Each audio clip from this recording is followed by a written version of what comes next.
What's up, everybody? I'm Jason, and this is my live stream slash vlog episode for Friday, the 11th of June, 2021. This is episode 20 of the 2021 season, and this episode, what I'm talking about today is, well, first of all, this is probably going to be a short episode, short video. Judging by how fatigued I am right now, I'm not expecting to be able to be coherent for a tremendously long period of time.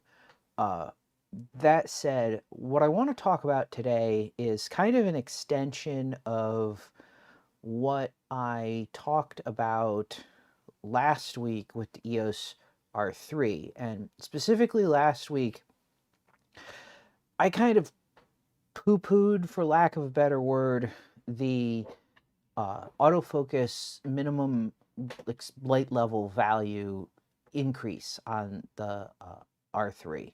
So Canon saying -7 EV with an f1.2 lens, blah, blah, blah. And I kind of went, yeah, okay, whatever. I mean, it's not a huge thing. However, in talking with one of the people who commented on that video, I got to thinking about one thing that I wasn't necessarily thinking about when I was talking about that video, which is, I still stand by my point that -6, -7 EV, minus whatever, 8, however, like, is getting to a point where it's not the benefit, it's getting into diminishing returns again. Yeah, more is better, but at some point more is just more. It's not necessarily uh, going to provide a lot of utility or any utility necessarily. What I started thinking about, though, in this conversation was that unlike any other camera manufacturer, Canon's autofocus system and their sensor performance is inexorably linked. It can't be different. And the reason for this is obviously because dual pixel AF uses the same sensors, the same pixels that the camera uses for the uh, imaging. So Sony and Nikon, as far as I know, I haven't seen anything to say otherwise, at least in my research, use embedded phase autofocus points, and they're not imaging points. On a Sony sensor, if your post-processing software doesn't know how to deal with it, this was a problem that showed up ages ago. The autofocus sensor sensors, because it doesn't provide imaging information, ended up being like black lines in your pictures. And then manufacturers understood what they had to do and fixed it, the software companies. But there's, when you're using, or when the manufacturer, when the camera is using a dedicated autofocus pixel that doesn't have to do imaging performance, that pixel doesn't have to be manufactured the same way as a pixel that does do dedicated, that is doing the imaging. And by what I mean is, obviously the lenses in front of the sensors are going to be different. That's the whole point of embedded phase autofocus pixels, is they have the prismatic, essentially, lenses to make the phase information available to the sensor as in basically the same way as phase autofocus sensors, phase detect autofocus sensors work as a separate chip. So that's obviously part of it. And of course, you don't need to have color filters over them, because you don't need to have color in your phase autofocus information, which that helps, pass more light to the phase autofocus points. But additionally, the actual design of the photo site doesn't have to be the same. So, I mean, it's one thing, generally, I think when most people think about camera sensors, is it's a big array of identical pixels. And by and large, as far as I know, that tends to be the case. But if you're doing something where you have imaging pixels and autofocus pixels, there's no reason those autofocus pixels can't be slightly different, or even maybe substantially different. Now, this doesn't necessarily mean that that's what's happening in, say, a Sony or Nikon camera, but it does mean that you cannot 100% state for certain that the autofocus pixels have the exact same characteristics as the imaging pixels. Now, in practice, that probably is the case with Sony and Nikon cameras with the embedded phase autofocus points. My guess is that they are probably just using the same pixel architecture in the silicon, and just putting different micro lenses over the top of it, and so on and so forth. But where I was going with this is that when you come back to a Canon sensor, because the phase autofocus is being done entirely through the imaging pixels, the pixels have to perform as the imaging pixels. And so the quality, the characteristics of those pixels have to be identical, or, you know, they can't be two different sort of optimizations. So where am I going with this? Well, I went and did some digging, and after the last video, and I was talking primarily from my perspective as an EOS R5 owner, because that's what I'm most familiar with. But I went and dug up what the R6 can do. And the R6 has a sensor that's similar, but not quite identical to the sensor in the 1DX Mark III. And it has an autofocus range of -6.5 EV.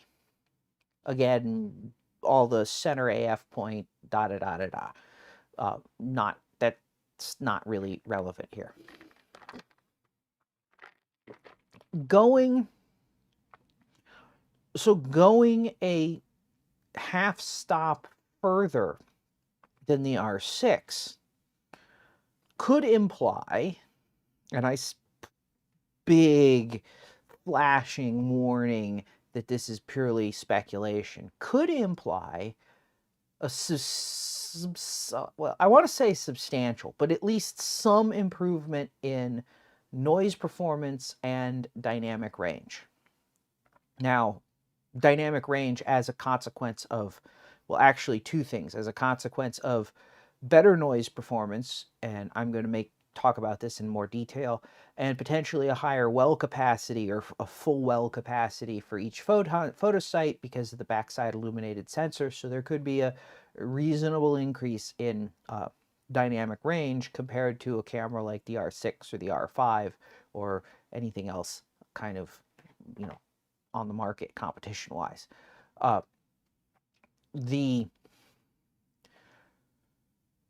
So why am I saying it could have lower noise? Well, so you have to stop and think about autofocus systems, regardless, whether it's the phase system in a DSLR or the dual pixel AF system in a Canon mirrorless, or the dedicated phase points in basically any other brand's mirrorless. And you have to think about what's happening in the sensor has to happen on the sensor in time. So any autofocus system, regardless of whether it's a dedicated chip or the integrated pixels in the camera, basically has to have a shutter speed. There's an integration time where it collects light, forms an image or a signal or whatever you want to call it, and that then gets shuttled off to the processor to process. And this has to happen in, say, a certain amount of time. In a well, in the most basic sense, it has to happen fast enough that the user doesn't get annoyed and throw their camera away. So, an autofocus system that takes 15 minutes to focus is just not going to fly. Nobody's going to care. But in, say, sort of tracking conditions, and now this is why all of these tests end up getting done in one shot, because one shot's tolerance for to not get frustrated with the camera than it is with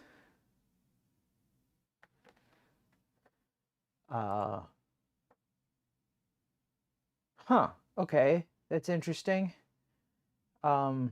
Apologize for that. I have no idea why my stream dropped out. But apparently it did. So, apologies. Anyway, back to what I was saying. So, in one shot, there's a higher tolerance for the camera doing things on its own time, having more time to do things. Continuous is a little different. Continuous, obviously, things have to happen in certain time frames. And this is even to a certain extent when you start talking about mirrorless cameras, starts to be true of one shot to a certain extent too. The camera has to read the sensor to put a picture in the viewfinder, and the picture in the viewfinder has to be updated. I won't say, rapidly. I mean, obviously, cameras like the R5, the A1, the A1 can do 240 frames per second viewfinder updates. The R5 will do 120 frames per second viewfinder updates. That's obviously a puts a hard limit. You have to be able to do whatever you need to do either in the frame that's being read to the viewfinder. So using windowing, for example. So we know Canon, for example, has, they have patents on this. If you look at the specifications for some of their commercial sensors, they can do windowing so they can read different parts of the sensor out simultaneously. So that's one option, essentially, is that, you could read the sensor maybe as a whole or some subset of it for the picture. You can read a block of autofocus information at the dual pixels for the autofocus. You can calculate the metering from the viewfinder image by and large. So if it's doing that essentially with windowing, then it's possible that for, say, 120 frame per second camera, it has to be able to read the sensor out 120 times a second, or what does that work out to? Every 8 1/3 milliseconds, basically. So that's a hard limit on how long the camera can expose the sensor. Now, for the metering purposes, for the autofocus purposes. And additionally, autofocus needs more than one exposure, because, this was something that a lot of people got confused about not all that long ago, in the idea that, well, the autofocus system, whether it was an open loop or a closed loop system, and because the lens didn't feed back information to the camera, there was a lot of people that were saying that it's a closed loop system, not an open loop system, or an open loop system, not a closed loop system. But the reality is it's a closed loop system.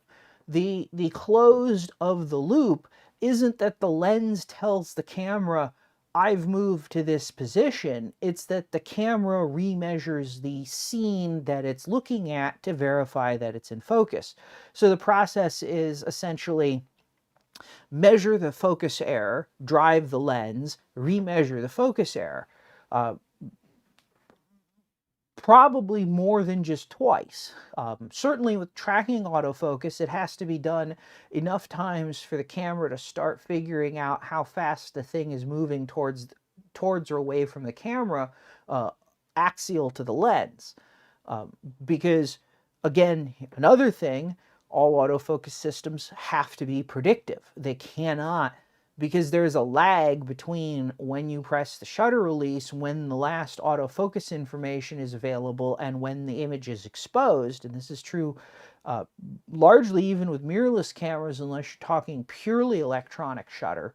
But certainly in the case with mechanical shutters in mirrorless cameras,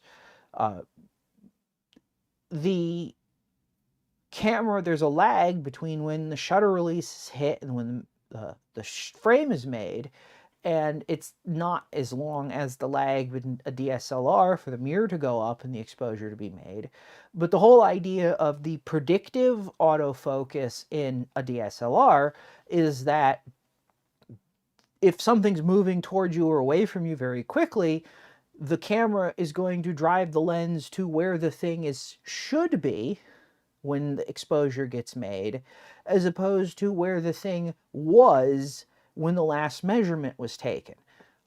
Same thing, as I said, holds true with mirrorless cameras, other than pure electronic shutters that can absolutely respond instantly. The camera has to drive the focus. Now, it's not going to be as far as a DSLR, more than likely, but it has to drive the lens to put the focus so that the thing moves into being in focus when the exposure is being made, as opposed to what you would end up seeing is, if this wasn't being done, is that you would constantly be focused behind anything coming towards you and in front of anything going away from you, because when you hit the shutter release, unless it was moving very slowly, when you hit the shutter release, the few milliseconds of lag between the shutter release and the image being made would allow the thing to potentially move out of the depth of field and the plane of ideal focus for the lens.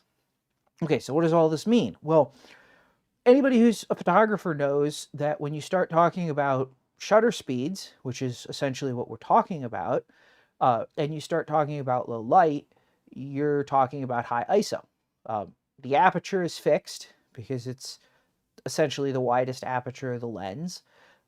The shutter speed is by and large fixed. I'm not going to say it's 100% fixed, because it's very obvious if you shoot, say, an R5 in low light condition, that the viewfinder starts updating a lot slower. You don't get 60 frames a second or 30 frames a second. You get maybe 10.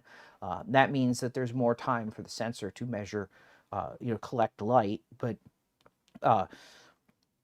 the shutter speed is essentially fixed, which means as light levels drop,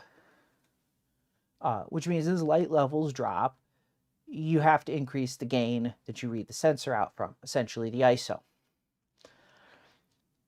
So what does that tell us about this whole thing? Well, it tells us that, before I say that, actually, simultaneously, noise is a problem. I mean, noise is a problem with pictures, right? Like, if you shoot it too high in ISO, it's noisy and nobody likes that. It just doesn't look good. If you actually sit down and you start looking at your images at very high ISOs, what you also will notice is the detail gets obscured. Fine details are the first things to go, and that like very high ISOs, like 12,800 or 25,000 or 50,000, a lot of detail gets obscured. And this is even on good, brand new, high-resolution cameras. I did some testing on the 5D Mark IV when it was new. I don't think I repeated this with the R5 yet, but I might have. Looking at kind of what the effective resolving power of the camera was as you went up the ISO, and what noise just decimated in terms of image quality. And you ended up with like 4 or 5 megapixels worth of like usable information at very high ISOs. At least that was the case, if I'm remembering the numbers correctly, and I think I am. 5D Mark IV at ISO 100,000 or 50,000. So as you have to increase the gain to meet the requirements of getting a usable exposure from a getting a usable exposure from a sensor, from the sensor, the autofocus, whether it's, you know, image, but whatever, in a fixed, with a fixed aperture and a fixed shutter speed, you increase the amount of noise. And noise hurts, well, image quality, but it also impairs the ability of the camera to measure focus, for the same reason that it hurts image quality. It makes the signal weaker compared to the actual signal, weaker compared to the noise, which at some point is a threshold for it just doesn't work anymore. And so there's a reasonable possibility that half stop, more low light autofocus performance, because of the issues, or not the issues, but the requirements of the autofocus system to operate at a certain speed to be useful or functional, and the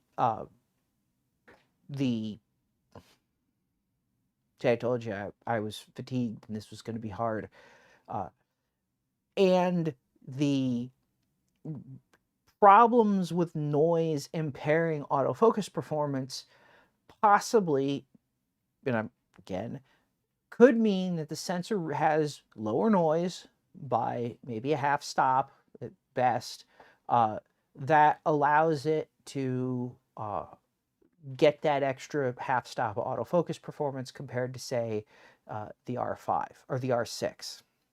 Now, I say this is all speculative, because the reality is that doesn't have to be the case.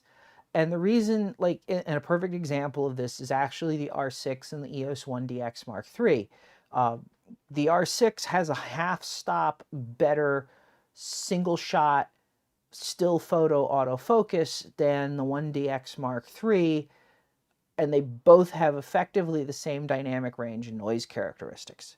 So it may not be something that translates in practice, even though it's possible in theory.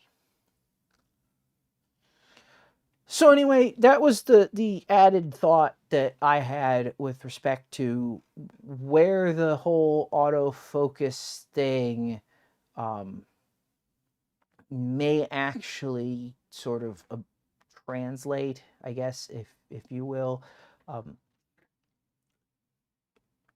I can't say for certain, but because of the way Canon architects their sensors, it's possible that it might.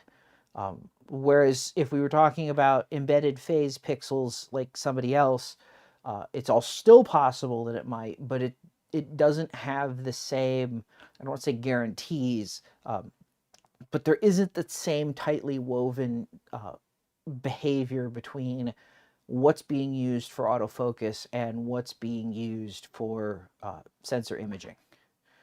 So anyway, I'm going to cut this one super short because, like I said, I am kind of on the end of crashing here. I'm just that tired today. But anyway, I'm going to cut this one short. If you made it this far watching, obviously, thanks for watching. I'm not going to say tune in next week because I have no idea if I will have content next week or a vlog next week. I'm making it a point now to only post when I have something to really talk about, and we're in that sort of phase where sometimes stuff crops up that's interesting and worth talking about, and other times there's just nothing worth talking about. There's nothing on my radar to talk about, and I'm not going to waste everybody else's time rambling about something that kind of just is there for the sake of filling time. So as always, thanks for watching, and I'll see you next time.